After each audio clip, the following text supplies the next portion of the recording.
नमस्कार। सम्राट news TV की खास बातचीत में आज हमारे साथ राजधानी लखनऊ में उपस्थित हैं doctor Rajan Singh. Doctor Rajan Singh national transgender welfare council के चेयरमैन हैं और युवाओं के समर्थक हैं और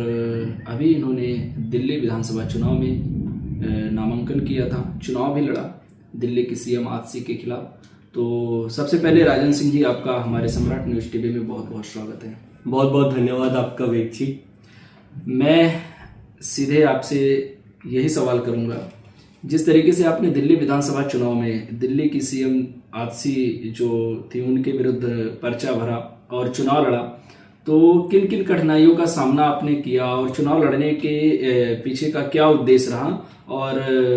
कैसी आपकी फाइट जर्नी रही दिल्ली विधानसभा चुनाव की? जी वेद जी, सबसे पहले तो मैं बता दूं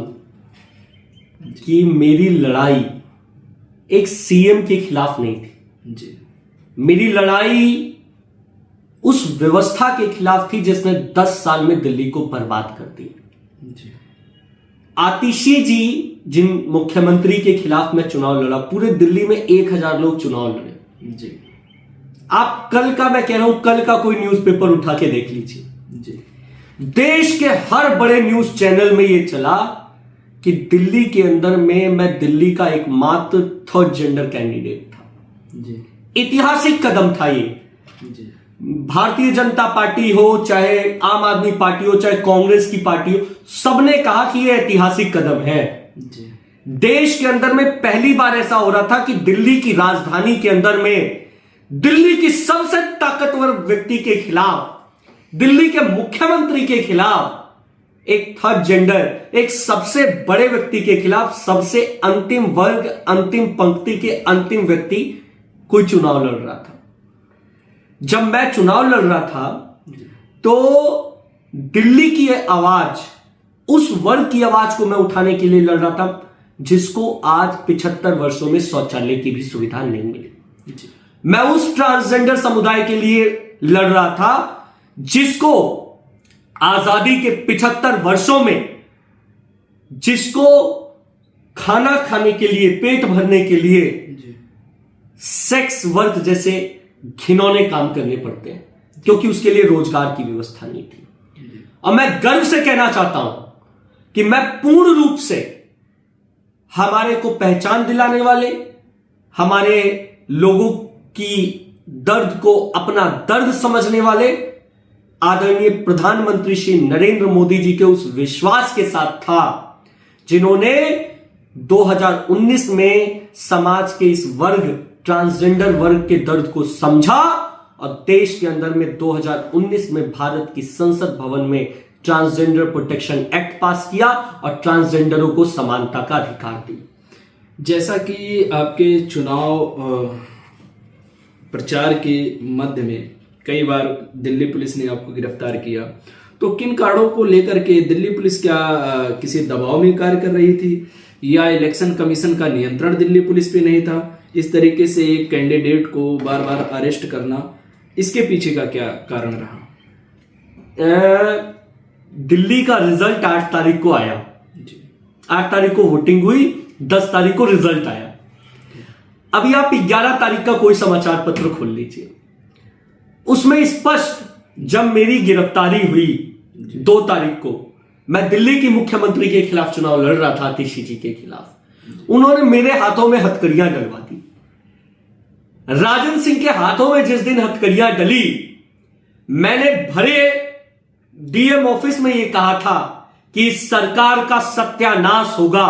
आम आदमी पार्टी का सत्यानाश होगा, और 11 तारीख को आप देख लीजिए आम आदमी पार्टी का सत्यानाश हो गया। ऐसा कहा जाता है कि आप किसी कार्य को लेकर के जा रहे हैं और ये जो मिडिल जेंडर है, ये अगर आपको रास्ते में मिल जाए तो बड़ा शुभ होता है, और ये अगर जैसे होता है कि विवाह आदि के उपरांत ये बधाइयां भी देने जाते हैं, आपने जिक्र भी किया,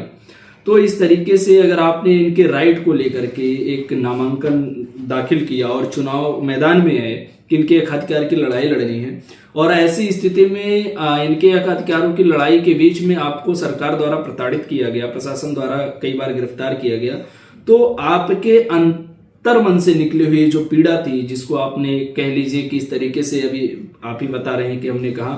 तो ये तो एक बहुत अच्छा कदम है भारतीय जनता पार्टी के लिए, एक बहुत ही ब्रेकिंग और गुड न्यूज है कि आपने इस तरीके से एक प्रेडिक्शन की और उसका जो है 2 ही दिन बाद रिजल्ट आता है। पूरे दिल्ली में इस बात पर चर्चा हुई थी जब 2 तारीख को मेरी गिरफ्तारी हुई डीएम ऑफिस के अंदर में लाजपत नगर में, और जब मैंने कहा कि जिस अतिशी सरकार ने, दिल्ली की सरकार ने मेरे हाथों में हथकड़ियां डलवाई है, इसका सत्यानाश होगा, और 10 तारीख को जब रिजल्ट आया और सत्यानाश हुआ, पूरे दिल्ली में इस बात की चर्चा हुई। आज मैं स्पष्ट तौर पे कहना चाहता हूं कि आज हमारे लोगों को 75 वर्षों में अधिकार नहीं दिया, शौचालय नहीं दिया, ट्रांसजेंडरों के लिए अस्पताल नहीं बनाए, ट्रांसजेंडरों को रोजगार नहीं दिया, ट्रांसजेंडर को इंसान से इंसान होने की पहचान छीन ली इस कांग्रेस और आम आदमी पार्टी की सरकार ने। कांग्रेस ने 65 वर्षों तक शोषण किया और आम आदमी पार्टी की सरकार ने 10 वर्षों तक शोषण किया था। वो तो भगवान स्वरूप आदरणीय नरेंद्र मोदी जी, जिन्होंने 2019 में ट्रांसजेंडर प्रोटेक्शन एक्ट पास किया और हम लोगों को अधिकार सम्मान दिया, मेरे लोगों को।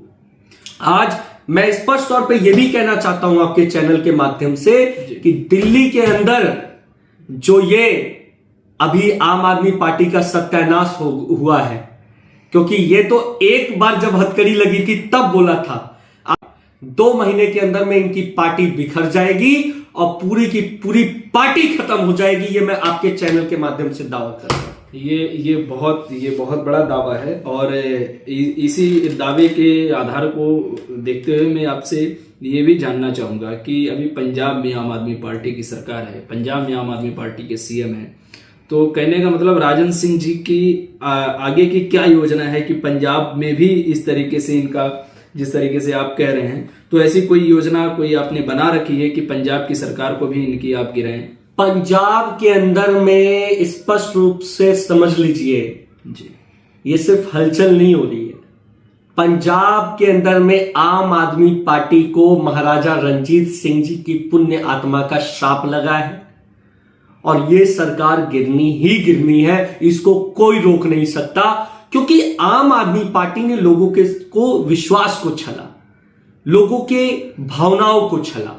लोगों के अंदर जो हम लोग इनकलाबी लोग थे। मैं आपको बताता हूं स्पष्ट रूप से, मैं बीजेपी का बहुत बड़ा प्रशंसक हूं, हालांकि मैंने उनकी पार्टी की सदस्यता नहीं ले रखी है, लेकिन जितना सम्मान ट्रांसजेंडर समुदाय को, जितना सम्मान एलजीबीटी के लोगों को आदरणीय प्रधानमंत्री नरेंद्र मोदी और गृह मंत्री अमित शाह जी ने दिया, मुझको तो कितना सम्मान दिया, मेरे लोगों को कितना सम्मान दिया, उतना सम्मान किसी ने नहीं दिया। और आम आदमी की पार्टी की सरकार ने दिल्ली में 10 सालों में ट्रांसजेंडरों के लिए एक वेलफेयर बोर्ड की स्थापना नहीं की, और इसी वजह से उनको श्राप लगा है। और ये जो श्राप है, ये अरविंद केजरीवाल की आम आदमी पार्टी को दिल्ली, पंजाब, हरियाणा और गोवा से एकदम झाड़ू की तरह साफ कर देगा।